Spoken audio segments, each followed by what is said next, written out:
सहनाववतु सहनो भुनक्तु सह वीर्यं करवावहै तेजस्विनावधीतमस्तु मा विद्विषावहै। ओम शांति शांति शांति। वैदिक जीवन पद्धति की इस कक्षा में आप सबका हार्दिक स्वागत है, अभिनंदन है। स्वाध्याय कितना महत्वपूर्ण है हमारे लिए, इसकी चर्चा चल रही है और निसंदेह हमारे जीवन का जो उत्थान है, हमारे जीवन में जो पूर्णता है, उन सभी पूर्णताओं के लिए, दिव्य जीवन की प्राप्ति के लिए स्वाध्याय से हमको अपने आप को जोड़ना चाहिए। और ऐसे बहुत सारे कार्यक्रम लोग चलाते रहते हैं, स्वाध्याय परिवार, साधु स्वाध्याय, सत्संग, ऐसे स्वाध्याय एक क्रम लोगों ने बना रखा है। तो स्वाध्याय का बहुत ही महत्व है हमारे जीवन में। स्वाध्याय से हमको हर प्रकार से अपने को ऊपर उठाने का सामर्थ्य हमको प्राप्त होता है और जीवन की जो सद्गति है, जो सद्व्यवहार है, जो सदाचार है, वो स्वाध्याय में सन्निहित है। जितना जितना हम स्वाध्याय करेंगे उतना उतना ही हमारे जीवन में उन्नति, उतना उतना ही उत्कर्ष हमारे जीवन में आता रहेगा।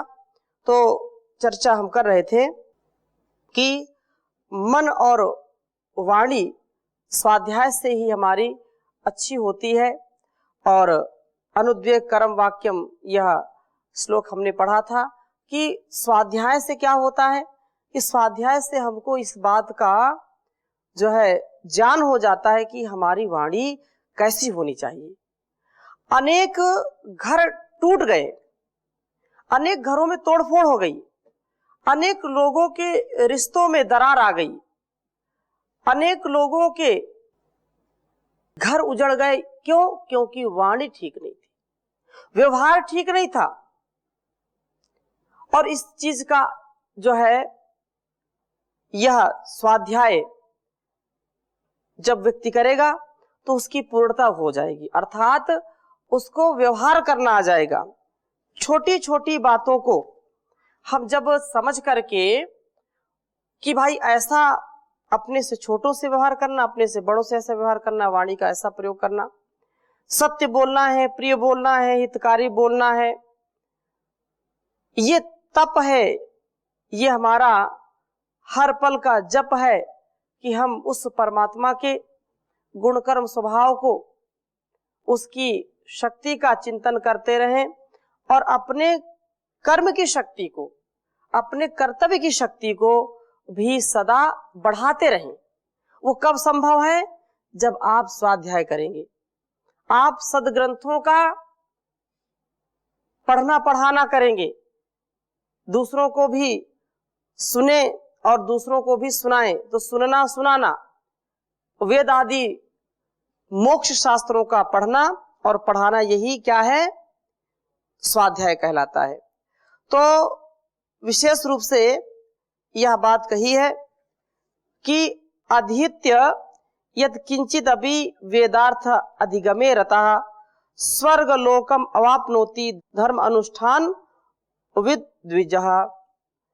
तो जो व्यक्ति वेद आदि शास्त्रों को पढ़ता रहता है, उसका अनुष्ठान करता है, तो वह स्वर्ग लोक को जाता, अर्थात उसको सुख की प्राप्ति होती है।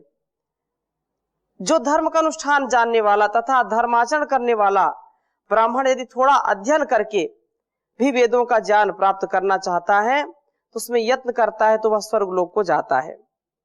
थोड़ा सा भी यदि वह स्वाध्याय करे, थोड़ा सा भी चिंतन करे तो ये उसके लिए बड़े कल्याण की बात है। लेकिन स्वाध्याय से विहीन व्यक्ति कभी भी उन्नति को प्राप्त नहीं हो सकता। हाँ, ये बात जरूर है कि सारे शास्त्रों को हम पढ़ नहीं सकते, जो हमारे लिए सारभूत है, जो हमारे लिए अत्यंत कल्याणकारी है, उसको हमको लेना चाहिए। आचार्य चाणक्य ने जैसे कहा, अनंत शास्त्रम बहुलाश्च विद्या अल्पश्च कालो बहुविघ्नता च यत्सारभूतम तदुपासनीयम हंसो यथा क्षीरमिवं भूमध्यात्। जैसे सारे संसार में जो भी विद्याएं प्रचलित हैं, जो भी शास्त्र हैं, उन शास्त्रों को सबको पढ़ने का सामर्थ्य प्राप्त नहीं है। हाँ, बिरले ऐसे दिव्य पुरुष हैं, दिव्य आत्माएं हैं कि वो अधिक शास्त्रों को रट सकते हैं, पढ़ सकते हैं, लेकिन सर्वसाधारण का, सामान्य व्यक्ति का इतना सामर्थ्य नहीं होता है। अनंत शास्त्रम बहुलश्च विद्या, बहुत सारी विद्याएं हैं। सभी जन यदि सब समझे कि हम सब विद्या प्राप्त करेंगे तो कई जीवन भी लग जाएंगे, तो भी सारी विद्याओं को व्यक्ति प्राप्त नहीं कर सकता है। कोई अच्छी गाड़ी चला सकता है लेकिन हल नहीं चला सकता, खेत नहीं जोत सकता। कोई हल अच्छा चला सकता है तो वह मोटरसाइकिल नहीं चला सकता है। तो कोई एरोप्लेन चलाएगा, वायुयान चलाएगा, लेकिन उसको यदि उसने कभी ट्रैक्टर नहीं चलाया है तो भी उसको डर लगेगा। उसने बैलगाड़ी नहीं चलाई तो बैलगाड़ी में डर लगेगा। हवाई जहाज चला लेगा लेकिन बैलगाड़ी चलाने में उसको भय लगेगा। तो अनेक अभ्यासों से हम अपने जीवन को जो है पूरा करते हैं, लेकिन सारी विद्याओं से नहीं ओतप्रोत हो सकते। जो आकाश में कुछ करतब दिखा सकते हैं वो समुद्र में नहीं दिखा सकते। जल के विशेषज्ञ अलग हैं, थल के अलग हैं। जल थल में, गगन में अलग अलग सबका सामर्थ्य, अलग अलग सबकी विद्याएं होती हैं। जो अच्छा अध्यापक है, जो अच्छा उपदेशक है, जो अच्छा गायक है, हो सकता है वो अच्छा लेखक ना हो। जो अच्छा लिखने वाला है, अच्छे अच्छे गीत बना देगा, लेकिन उसका गला नहीं ठीक, वो गा नहीं सकता। इसलिए गायक अलग होते हैं और लिखने वाला अलग होता है, उसको सुर देने वाले अलग होते हैं। कोई उपदेश दे रहा है तो कोई कैमरा चला रहा है, कैमरा चलाने वाला उपदेश नहीं दे सकता है। हाँ, बिरले हो सकते हैं ऐसे। तो ऐसे जीवन को हम ये समझे कि हम सारी विद्याओं को इस जीवन में अर्जित नहीं कर सकते हैं। कोई अच्छा बोल सकता है लेकिन अच्छा लिख नहीं सकता। जैसे उदाहरण दिया, माताओं को विशेष हुनर ये मिला हुआ है, ईश्वर की विशेष कृपा है कि उनके अंदर अनेक स्किल, अनेक प्रकार की विद्याएं विकसित रहती हैं, लेकिन वो भी पूरी विद्याओं को हस्तगत नहीं कर सकती हैं। इसलिए कहा कि अनंत शास्त्रम बहुलश्च विद्या अल्पश्च कालो बहुविघ्नता च। अल्प काल है, समय बहुत कम है, और उस पर चंचलता भी है, बहुत काम पर जीवन थोड़ा, उस पर मन का चंचल घोड़ा। इस चंचलता को भी हमको दूर करना है, इसको भी नियंत्रित करना है, और इसके नियंत्रण के लिए स्वाध्याय परम आवश्यक है। बिना स्वाध्याय के हम जो है सिद्धि को प्राप्त नहीं हो सकते हैं। इसीलिए क्रिया योग में भी कहा, तप स्वाध्याय ईश्वर परिधान क्रिया योग। तो ये जो है स्वाध्याय बहुत आवश्यक है। स्वाध्याय से ही हमारे जीवन की उन्नति होगी। यत् सारभूतम तदुपासनीयम। अब स्वाध्याय करो तो इसका तात्पर्य, अगर इसमें पूरा जीवन आप लगा रहे हैं तो जरूर पढ़ना है, लेकिन स्वाध्याय की दृष्टि से हम उन कुछ ग्रंथों को जरूर रखें अपने पास जिनको हम एक एक पेज दो दो तीन तीन पेज रोज पढ़ सकें। जो सार है, सार को गए थोथा दे उड़ाए। जैसे सूप को चलाते हैं, सूर्प समझते हैं ना, सूर्प को चलाएंगे तो उससे जो थोथा थोथा है उड़ जाता है, ये भी एक विज्ञान है। जो चीज नहीं चाहिए उड़ जाएगी और जो सार सार वो रह जाएगा। ऐसे हमारे अंदर विद्या विकसित हो, इसके लिए स्वाध्याय परम आवश्यक है। जैसे हंस को विशेष जो है योग्यता प्राप्त है कि वह दूध और पानी यदि साथ साथ मिला हुआ है तो दूध को उसमें जो है चोंच डाल करके उसको पी जाता है और पानी पानी छोड़ देता है। अब ये क्या उसमें खासियत है, क्या उसमें विज्ञान है, हमने देखा तो नहीं। तो उसमें ये केमिकल से तात्पर्य कि उसकी चोंच में, उसके मुंह में कुछ ऐसा पदार्थ होता होगा कि उसको डालते ही वो दूध अलग हो जाता होगा, फट जाता होगा। तो ये तो नीर क्षीर विवेकी ऐसा बोलते हैं, नीर क्षीर विवेकी। तो नीर क्षीर विवेक कब आएगा भाई? दूध का दूध, पानी का पानी, ऐसा बोलते हैं ना। मैं दूध का दूध करूंगा, पानी का पानी करूंगा। अब दूध का दूध, पानी का पानी करने का मतलब क्या है? नीर क्षीर विवेकी। क्या सार है, क्या आसार है, किससे हमारे जीवन का बेड़ा पार है, उस चीज को ग्रहण करना, ये स्वाध्याय से ही हमको प्राप्त होता है। और विशेष बात यहां पर कही, उच्चारण करेंगे, यह स्वाध्यायम अधीतेब्दम विधिना नियतः शुचिः तस्य नित्यं क्षरत्येव पयोदधिघृतं मधु। यह स्वाध्यायम अधीतेब्दम विधिना नियतः शुचिः तस्य नित्यं क्षरत्येव पयोदधिघृतं मधु। तो विशेष बात ये कही, यह स्वाध्याय अधीतेब्दम, जो स्वाध्याय करता है, स्वाध्याय करने का इतना फल बताया कि जो नित्य ही स्वाध्याय करता है, यह जो स्वाध्याय अधीतेब्दम, अर्थात जो स्वाध्याय विधि पूर्वक पवित्र हो करके, विधिना विधि पूर्वक जो है करता है, नियतः शुचि अब्दम, अर्थात 1 वर्ष तक शुद्धता से, शुचिता से, एकाग्रता से, पवित्रता से युक्त हो करके 1 वर्ष तक स्वाध्याय करता है, तो तस्य नित्यम क्षरत्येव, तस्य उसका अथवा उसके लिए क्या है, उसे नित्य प्रति क्षरत्येव पयोदधिघृतं मधु, उसको जो है दूध, दही, घी, शहद मिलता है, उसको इनका अभाव नहीं होता है।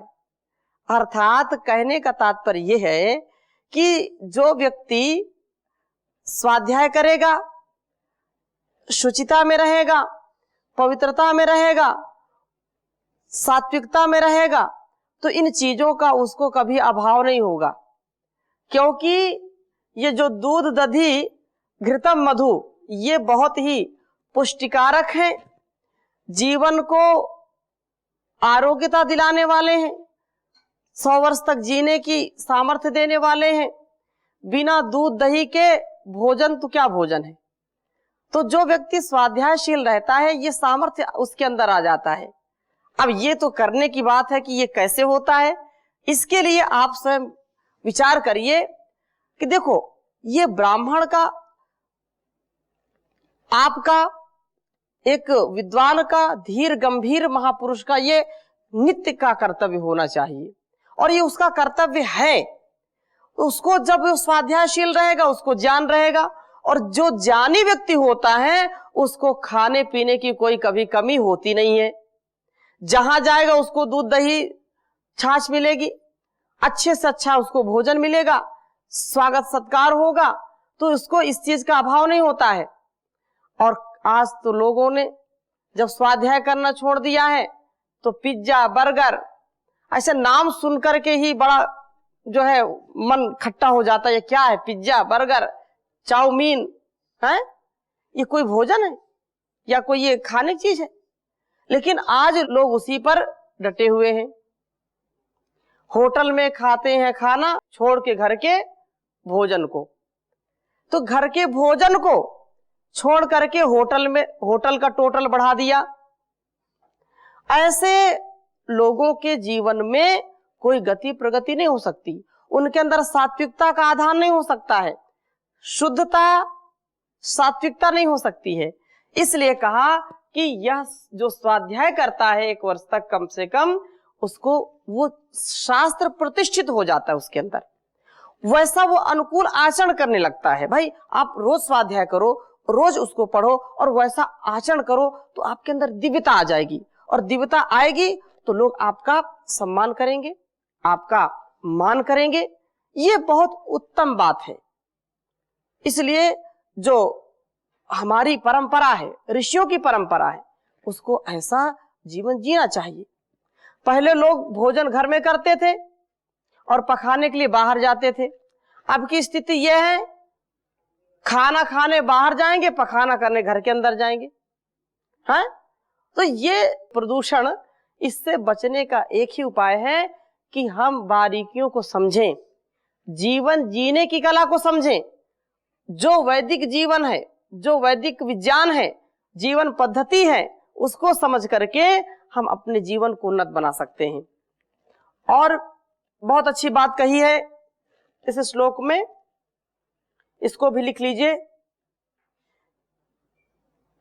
वेदोपकरणे चैव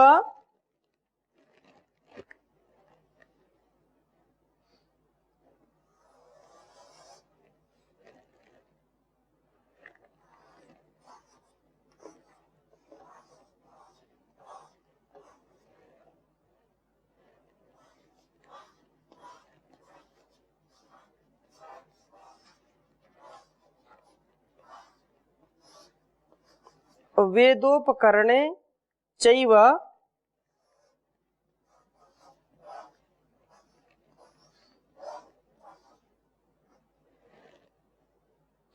स्वाध्याये चैव नैत्यके।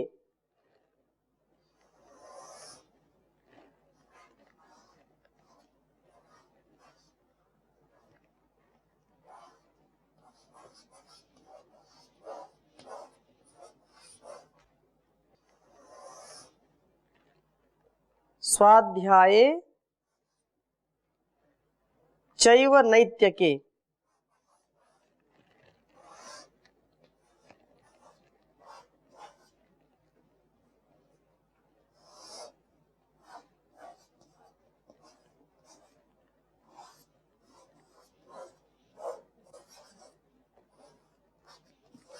नैत्यके।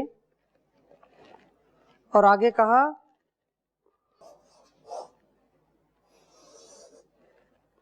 नानुरोधस्य अध्ययनाध्याये।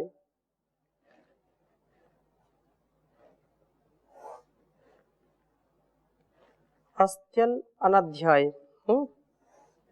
अनध्याय।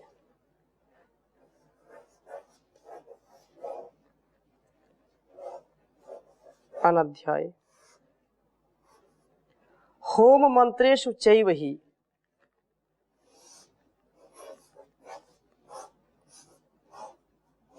होम मंत्रेषु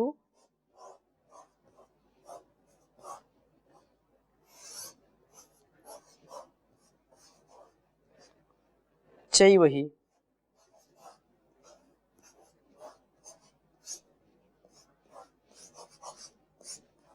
चैव हि।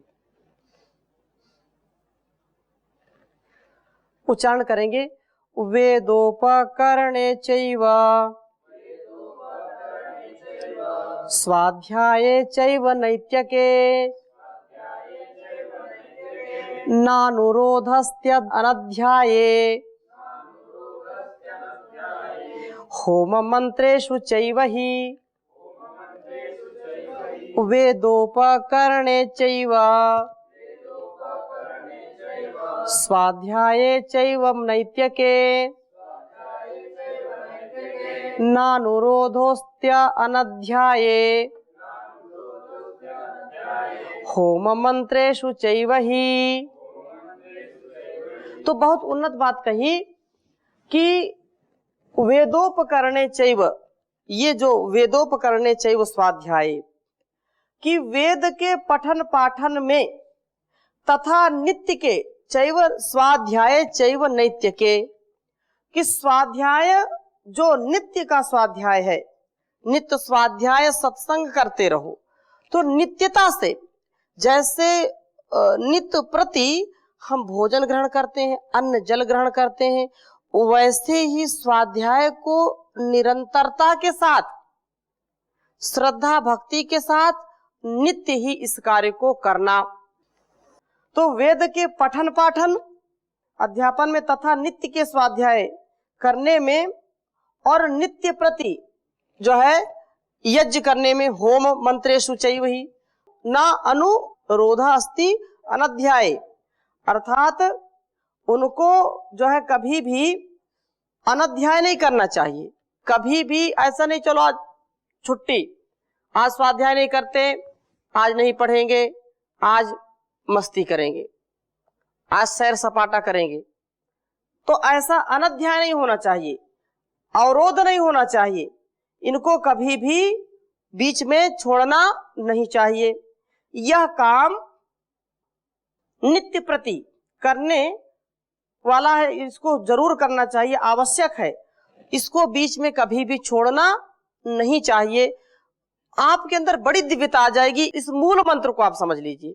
लेकिन इसको समझने का मतलब केवल ऐसा नहीं कि बस शाम को या कभी भी बस पढ़ लिया, अच्छा ठीक है स्वाध्याय होगा, ऐसा नहीं। स्वाध्याय का तात्पर्य क्या है? आप एक पृष्ठ रोज पढ़िए और उस पृष्ठ में जो भी अच्छी बातें आपको लगें, उन अच्छी बातों में क्या आप उनको करते हैं या नहीं करते हैं? नहीं करते हैं तो उसका कारण क्या है? क्योंकि स्वाध्याय का तात्पर्य यही है कि हम उन चीजों को जो मोक्ष के मार्ग को अवरोध प्रदान कर रही हैं, चीजें जो बाधा उत्पन्न हो रही है, उन बाधाओं को तोड़ना, उन बाधाओं को समझना, ज्ञान को समझना, ज्ञान के अनुसार इस जीवन को समझना। जब ऐसा व्यवहार करेंगे तो स्वाध्याय हमारे जीवन में घटित होगा। इसके बिना हमारा जीवन चल नहीं सकता है। तो स्वाध्याय से कब आपको लाभ मिलेगा?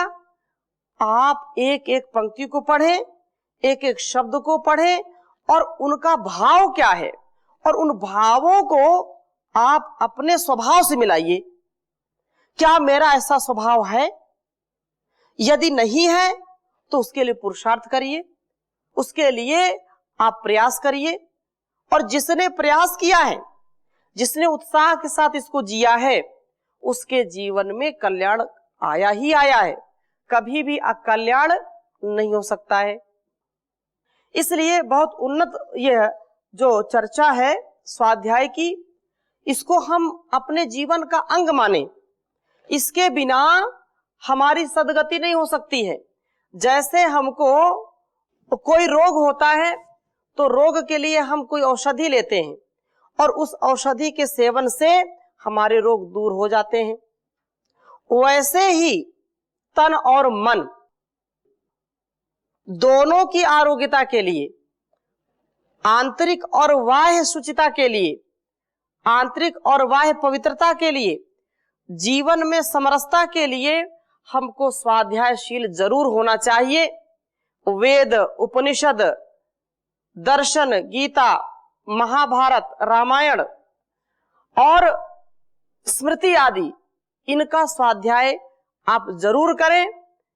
इनके अनुकूल जो आर्ष ग्रंथ है उनका भी स्वाध्याय करें, जिससे इस जीवन को और इस जगत को, उस परमपिता परमेश्वर को और इस आत्मा को, प्रकृति को ठीक ठीक समझ सकें, ठीक ठीक जान सकें और इस जान से अपने आप के मान को बढ़ा सकें, अपने जीवन को महान बना सकें। तो इन्हीं शुभ संकल्पों के साथ आज की कक्षा को यहीं विराम देते हैं।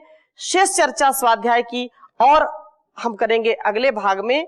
ओम शांति शांति शांति।